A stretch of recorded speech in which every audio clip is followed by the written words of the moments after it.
Rose Bombo officiel. Rose Bombo officiel. Rose Bombo officiel. Rose Bombo. Rose Bombo. Rose Bombo. Makamu ezali.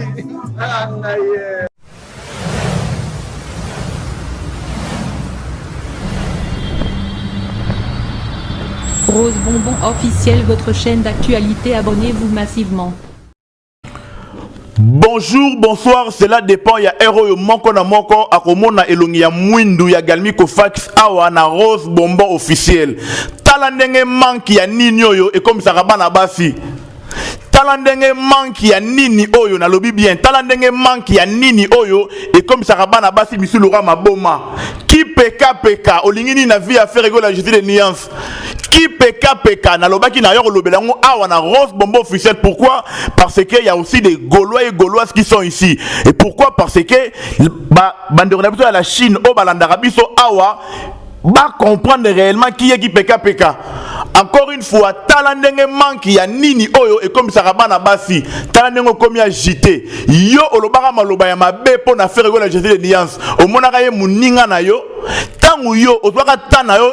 pona on s'attaquer, pona on manquer respect, pas y a faire rigola. Soit disant que po yo lobela le pas de faire rigola, faut ya kofuka maliboso na yo. Po yo zali nani? Yo zali nani?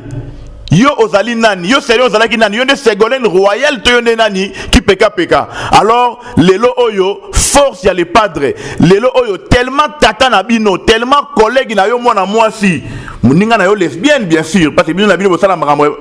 ya balele. Ça dit kuna makambo yo simbali susuté. O luki o se décider o changer de côté. Mais alors ngana ebisio ke okosuka et pas ya faire rigoler la justice des nuances. Béton plus que béton a démontré force et à continuer toujours qu'on démontrer puissance naïe parce que les padres actuellement il y a des béton Fati béton ou ça voilà Galmi Kofax et Sengoza Mingi Yarozala Awana Rose Bombo officiel n'a pas simbo tebele pas ya le patron sans calcul shérif Kachiko image de la terre n'a pas simbo tebele pas ya Dada Harmonie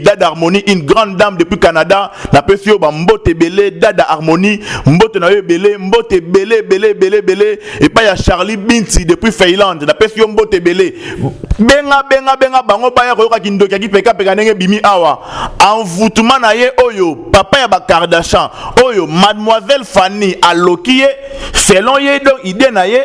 et ko suke pa ya le pas de faire rigola mais au mikosi na yo parce que bera de presse des amunda a ko permettre yo te trésor pembe de pas kolingango te venanga Guilhem Mayindu a kolingango te pourquoi pas dire singi crée magique ba ko sepela nango te Margelika Ninda Bambote bede siko zali Richana Ngoyi la choupette bambote na bino bon Galmi Kofax alobi boye bandero na ngai ba Gaulois ça dit to robele la bango bandoki Sinta Kapashi alias qui peka sorcière numéro 1 ça dit yé alobaka malobe belé ça dit yé apparemment azalaka trop sir na yé donc alakisaka na batuke ya azali trop sir oh non ngai pona lobela le padre faire rigola il faut afuka maliboso la ngai tiens yo zanani yo zali nani osala cours ya ki journaliste wapi osala nu chronifuati makambo to sala rawana o copia makambo ya batu yango ko baka répéter ça dit de quel droit oyo yo obisaka maloba wana to tikaka yo to betaka yo mwa kara to kipaka yo te to yebaka ke tellement fait rigola talaka mte bundela kaye mwana semi alias Aigle yé eloko bundela ke za rambongo yé ezala rambongo nemte bundela kaye parce que bato appelle ça rasima systématique ya showbiz basula yango mwa chweke ça dit mbongo o azwaka na passe ya repesa systématique yango wana ndemtu apesa rabino pona boza vertige bolobela kaye mais pas na biso pas ya faire rigoler la justice des nuances qui peka ezala talent mutu et pour ça batu ba défendre les padres faire rigoler la justice des nuances talent pour ça batu ba lobela faire rigoler en vrai paix en bien to tikaka yo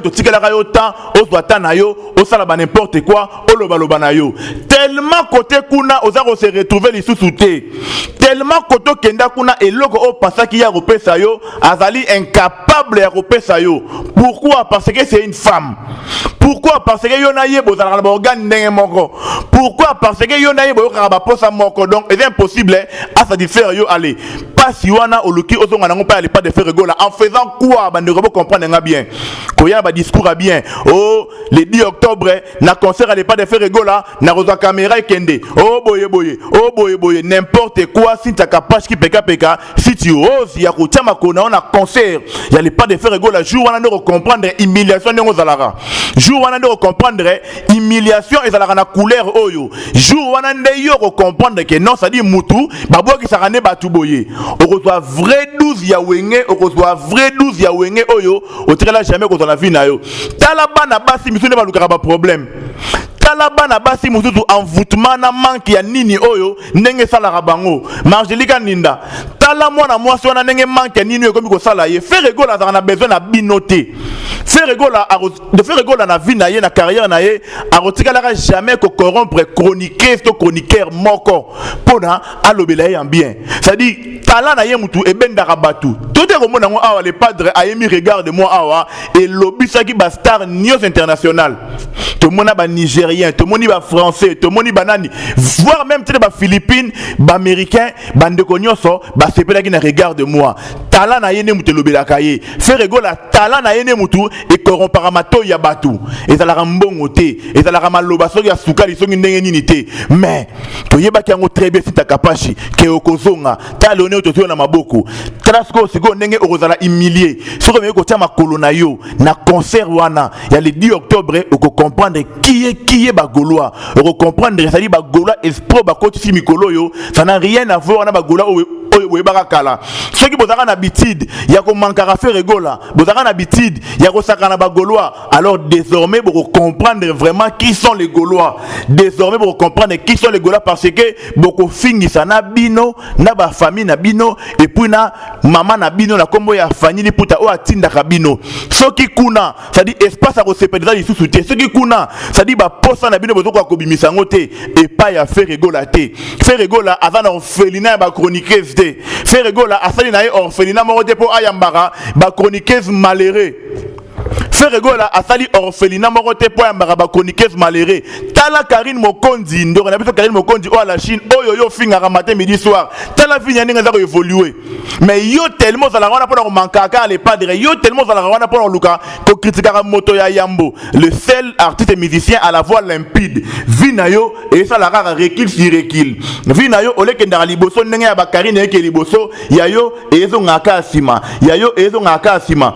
oyo mususu akangama kuna na Grèce kuna otuna kasango na yete à force ya koluka kotia musapi na liso ale pas de faire rigola malédiction la ndaye banda kenda kuna suite malongeza la raté akangama alimo te barata tola la mai to kenda wapi sinta kapashi fais gaffe sinta kapashi fais gaffe ki peka fais gaffe la pa kombo ya faire rigola na munoko na yo la pa kombo ya Jésus de nuance na munoko na yo la pa kombo ya papa na Mathias na munoko na yo choix oyo salaki na vie okwa simango jusqu'à la fin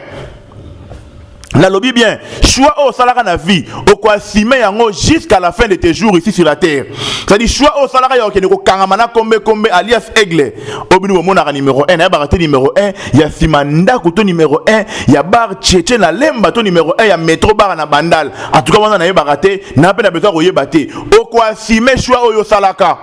choix na yo wana au quoi simer yango tina suka okoke na ngoti na suka ne balobaka okosilisa yango ni nango so kabino tango boleka bo mankara le pas de faire rigola et ça la nini tango ye kuna kosa kabino et ça dit et ça la nini yango tango ya kosa kabino virus nini o ataka na mitu na bino po e aveugle bino entre ye na le pas de faire rigola il y a clair il y a pas match il y a pas photo. Sur le plan musical, sur le plan kibomoto, il n'y a pas match, il n'y a pas photo. Alors, ni yango oyo et ambria kabino, ni yango obino bolandaka kuna.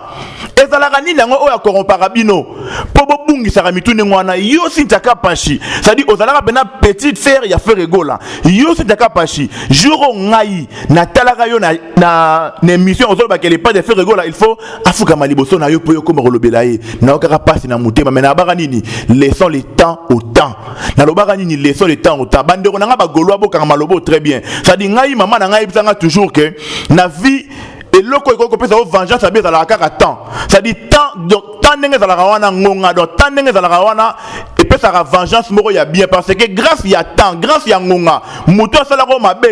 avec le taille moko conseil c'est rozo nga pasa nini à se reprocher tala lelo oyo au fil du temps ndeko na biso wana ki peka chroniqueuse wana o vie tambola bien te o ti lelo nga na banana senga ti lelo kapashi ki peka la gisanga yi papa mwana la gisanga yi papa ya neve na biso ti lelo na mona raté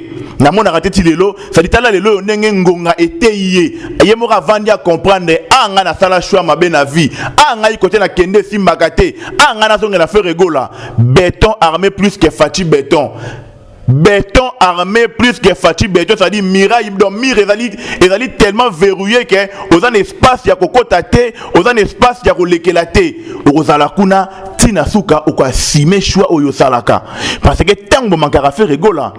boyiba marambolo baka tango mankara faire rigola vous avez bien conscient vous avez la conscience sur place ça dit au quoi simer yango jusqu'à la fin de tes jours ici sur la terre mauvaise fille au fetaka anniversaire baninga age na bazo bala mwana muke wana rythme samu abalia wa yo mamu bimba odi vertige kolobalo ba pona nini ata sonité yo ata fiancé to mona raté ata nani yo to mona raté voire même papa ya mwana wana pe to tikala koyeba te kindoki ezalaka na suka Sinterapashi, moi je t'encourage à continuer de garder bande de la rakuna. Au quoi si yango tina suka ya ba jour na femme mukili awa ozalaka kuna. Pas ba goloa toko yambayote jamais. Pas na biso ba goloa sinterapashi que ton âme repose en paix. Pas na biso ba goloa. Zala na bomo ikuna awa que ton âme repose en paix. Merci beaucoup na ba abonné fidèle ya Rose Bonbon Galmi Kofax na ngine sengo ya leka awa ya robeta masolo ya Nika Boroni na les seuls artistes à la voix limpide. Ya robeta masoni awana Rose Bonbon officiel et sengo mingi. Merci na bino nyonso. Abon attender. Salut. Bye.